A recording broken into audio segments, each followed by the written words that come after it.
Ikalawang Kronika, Kabanata 13. Nang 18 taon ng paghahari ni Jeroboam, si Abias ay nagsimulang maghari sa Huda. 3 taon siyang naghari sa Jerusalem. Ang kanyang ina ay si Mikayas na anak ni Uriel na taga-Gibea. Nagkaroon ng digmaan sina Jeroboam at Abias. Ang hukbo ni Abias ay binubuo ng 400,000 kawal. Samantalang ang kay Jeroboam naman ay 800,000. Humanay ang hukbo ni Abias sa may bulubundukin ng Ephraim, sa taluktok ng bundok Zemaraim. Mula rooy sumigaw siya, "Makinig kayo, Jeroboam, at buong bayang Israel.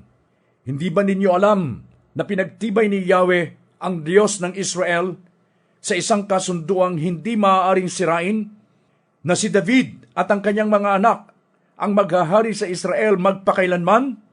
Ngunit si Jeroboam na anak ni Nebat at dating alipin ni Solomon na anak ni David ay naghimagsik laban sa kanyang haring si Solomon.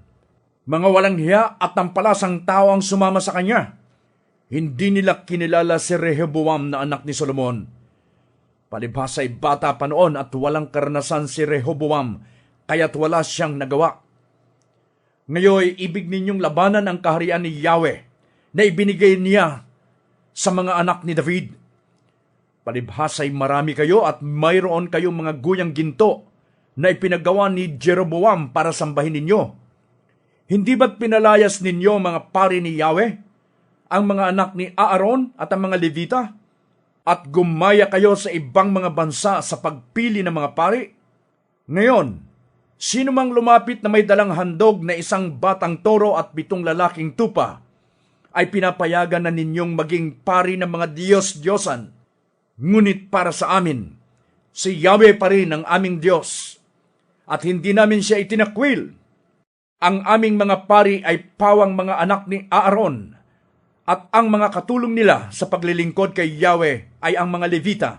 Araw-gabi ay nag-aalay sila kay Yahweh ng mga handog na susunugin at insenso.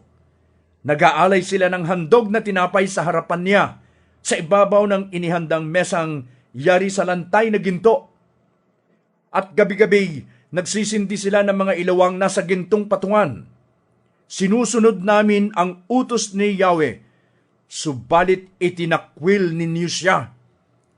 Kaya kasama namin siya sa labanang ito. Siya ang aming pinuno, at kasama rin namin ang kanyang mga pari na dala ang kanilang mga trumpeta na handang hipan sa pakikipaglaban sa inyo. Bayang Israel, huwag ninyong kalabanin si Yahweh, ang Diyos ng inyong mga ninuno, sapagkat hindi kayo magtatagumpay." Nagsugo si Jeroboam ng pangkat sa likuran ng kalaban upang lihim na sumalakay roon. Samantala, ang karamihan ng hukbo niya ay kaharap ng hukbo ng Huda. Nang lumingon ang mga ito, nakita nilang may kalaban sila sa harapan at sa likuran. Humingi sila ng tulong kay Yahweh at hinipan ng mga pari ang kanilang mga trumpeta. Sumigaw ang hukbo ng Huda, at sa sandaling iyon, tinalo ng Diyos si Jeroboam at ang buong hukbo ng Israel sa harap ni Abias at ng Huda. Tumakas ang hukbo ng Israel sa Huda at itinulot ng Diyos na masakop sila ng Huda.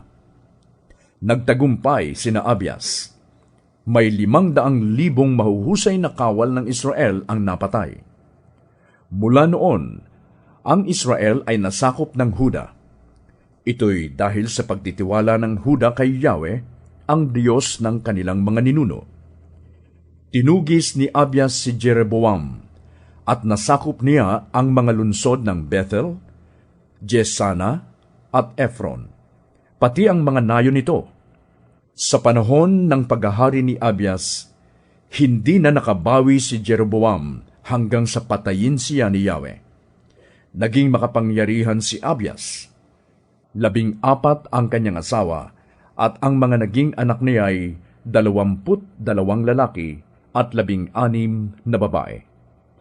Ang iba pang ginawa at sinabi ni Abias ay nakasulat sa kasaysayan ng propetang si Ido.